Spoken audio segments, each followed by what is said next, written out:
Hello engineers, welcome to another video on low-level design. In this video, let's do a quick refresher of the object-oriented programming system. Let's cover all the fundamentals and ideas behind the object-oriented programming system so that it will be easier when we actually do the low-level design, right? If you're already familiar with the OOPS concepts, listen in anyway, it might just jog your memory, right? So if you're ready, let's get started. So let's start with the fundamentals. So let's see what are objects and classes, right? So what is an object? Anything from the real world, when we want to represent it in the digital world, in the coding world, we use the concept of objects. So objects are nothing but any real world entity. Any real world entity.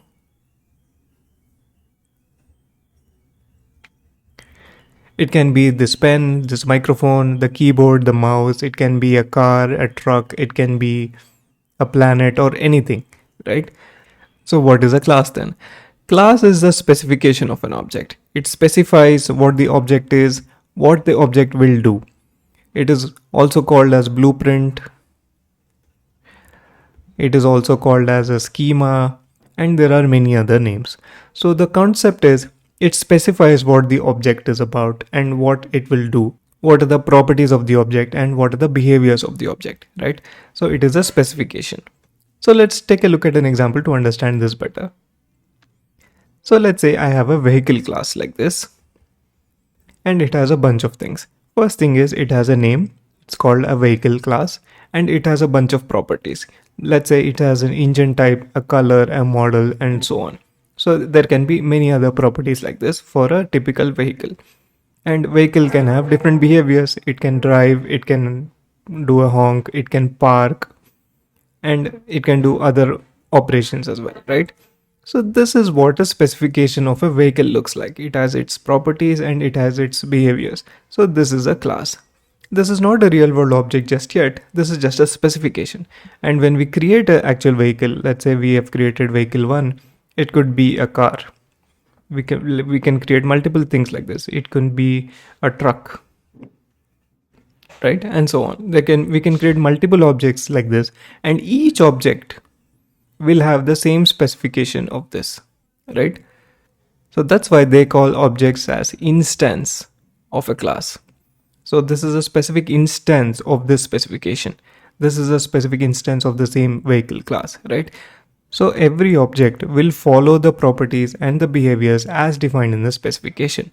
And we can create specification for anything from the real world. We can define its properties and behaviors, and we can define objects for those classes and use them in our program, right? So that is the whole concept behind the object-oriented programming system.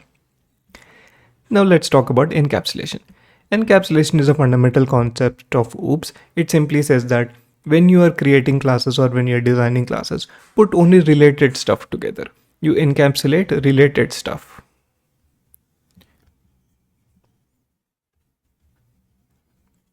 So we are doing something called a grouping. So what are we doing here? So the engine type, the color, model, the drive, honk, park, they all belong to a typical vehicle, right? It doesn't make sense to put a dance method here because the vehicle will not dance. It does not make sense to put a sing method here. Although it is programmatically correct, it does not make any sense. So when we are designing an object-oriented system, design a class in such a way that only related stuff goes together. So this kind of grouping of related stuff into a class is called encapsulation. We are encapsulating information one group at a time into different classes. That is the concept behind the encapsulation technique, right? So that is encapsulation. Now let's talk about inheritance. So inheritance, as you can see, it follows a is-a relationship. So we have multiple classes and we want to do some kind of relationship between them. And one of the possible relationship is a is-a relationship. It is a parent-child relationship. So let's see an example. So let's say we have this parent class called watch. It has two properties, current hour, current minute. And let's say it has only one method, show time. Because it is a watch, it can show time. And let's see these other child classes here: analog watch, digital watch, smart watch. All these watches are nothing but watches, right? They are inherently supposed to just show time. So they are a type of watch. So they can have their own implementations of showing time Analog watch shows time using hands. Digital watch shows time using digits. A smartwatch can also show time in both analog and digital formats. But fundamentally, they're all just watches. So this is a parent-child relationship. Analog watch is a watch. Digital watch is also a watch. Smartwatch is also a watch, right? So this type of relationship between classes is called inheritance. And what happens when we do inheritance? All the properties and methods from the parent class are automatically available in the analog watch or the digital watch class, right? It does not need to separately specify that I need a property called current hour, current minute. They're already available from the parent class. Now it can expand on top of that. For example, this smartwatch, it has current hour, current minute, but it has its own stuff like steps, heart rate, and things like that. It has its own methods like track steps, track heart rate, and things like that. But the fundamental stuff, current hour, current minute, and show time, they are already available because it is inheriting all these things from the parent class. That's why it's called inheritance. So this is the easy relationship between classes. Right? So that's all about inheritance. There can be multiple types of inheritance and things like that, but the fundamental concept is the same. So there's a parent-child relationship. There is another type of relationship between classes, that is has a relationship. So it is not a parent-child relationship, but it is a different type of relationship. So let's have a look at another example to understand this.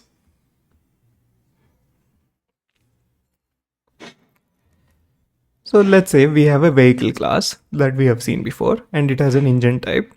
And let's say there is another engine class separate from the vehicle, and it has its own properties and behaviors. Like, engine is also a real world object, right? It has its own properties and behaviors. So what is the relationship between vehicle and engine? Vehicle is not a parent of engine. Engine is not a parent of vehicle, but vehicle has an engine inside it, right? So vehicle composes an engine. There can be other parts as well. There can be brake class, there can be seats, there can be air conditioner, there can be different physical objects that when composed together, it will form a vehicle. So this type of relationship between classes is called a composition. So when we have stuff that we need to put together to create a larger class, that forms a composition, right? So how do we do that? So we can create the objects of the engine class inside the vehicle class somewhere, maybe in the constructor, maybe it is passed in as a parameter, maybe it is done in some other method. But by creating the object of another class inside this class, we are creating a composition relationship between them, right? By combining all these things, we can compose a vehicle. So that is the whole point behind composition as a OOPS concept. Right? Now let's talk about abstraction. Abstraction is another concept that gives us the flexibility of hide and show information. So in the classes, we have this fundamental flexibility to decide which information I want to reveal to the outside world and which information I want to hide from the outside world. So the fundamental way to do that is using access modifiers.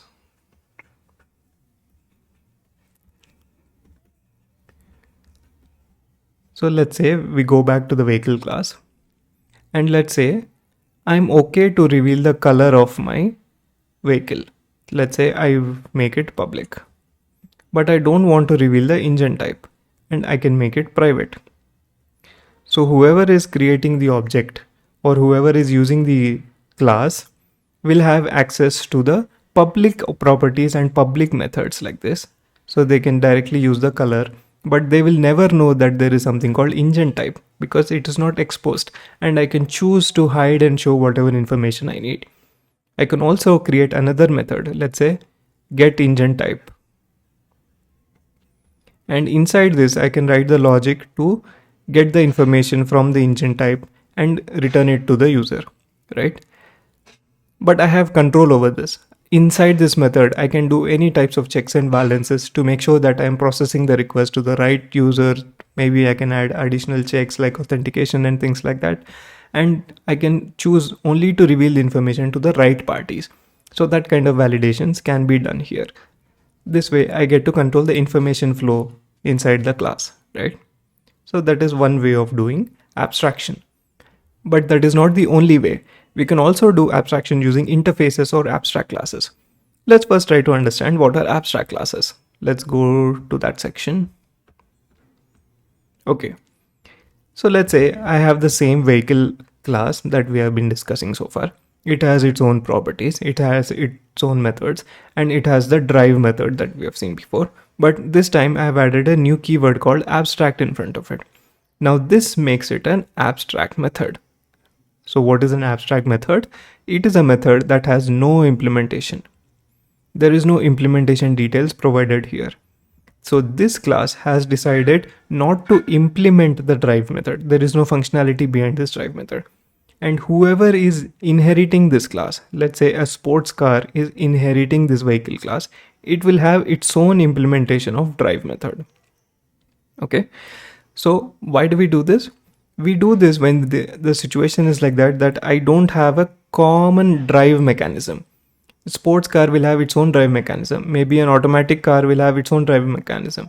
Maybe a manual transmission car will have its own drive mechanism. When I don't know the actual implementation, I can choose to abstract that information away from myself. So the vehicle class does not know how to implement drive. It is not required for this. And the sports car will have its own implementation, the other cars will have their own implementation. This way, the vehicle class can provide the flexibility to the child classes to implement their own drive mechanism. And because I have used the abstract keyword, I'm enforcing the child class to must implement the drive method.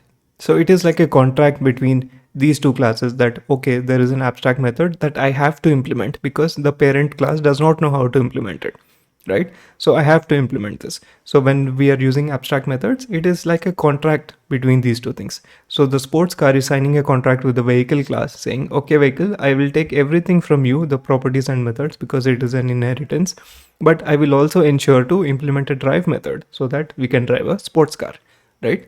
So that is the whole point behind abstraction. So the vehicle class does not need to know what is the actual implementation behind drive, and in this way we have achieved abstraction. So that is one way to do abstraction. And then let's look at interfaces now.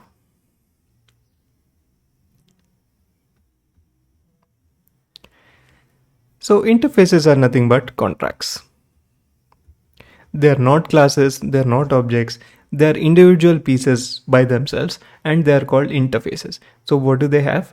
They have method definitions, but also no implementations. Just like in abstract classes, these methods have no implementations, and these are contracts, which means that anybody who is using the interface must implement the print method or the method that is described inside the interface. So these are contracts. Anybody who is using the scanner interface will have to implement the scan method. Anybody who is using the iFax interface will have to implement the sendFax method, right? So this is not a relationship between classes. These are independent pieces. They don't care if it is a easy relationship or a hazard relationship or any other kind of relationship. They are just individual contracts on their own, and anybody who wants to use them must adhere to this contract. It is like a sign. It is like signing a contract with the interface. Let's say I have a machine class here which implements iPrinter, right? And because it is implementing iPrinter, it is signing a contract with the printer interface that it will implement a print method. And as you can see here, it has its own print implementation.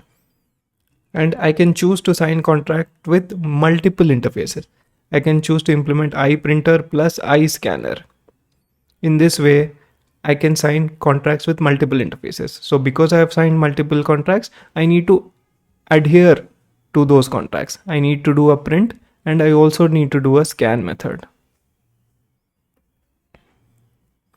So this way I can enforce contracts in my code, and whoever is using the contracts will have to follow my rules, right? So this way, how did we achieve abstraction here? The iPrinter interface does not need to know how to print. It can leave it to the implementer to decide how to print. Maybe an inkjet printer will print it differently. Maybe a black and white printer will print it differently. right? And so on with the other methods. So this is another way of abstraction. This is also a commonly used feature in OOPS designs, right?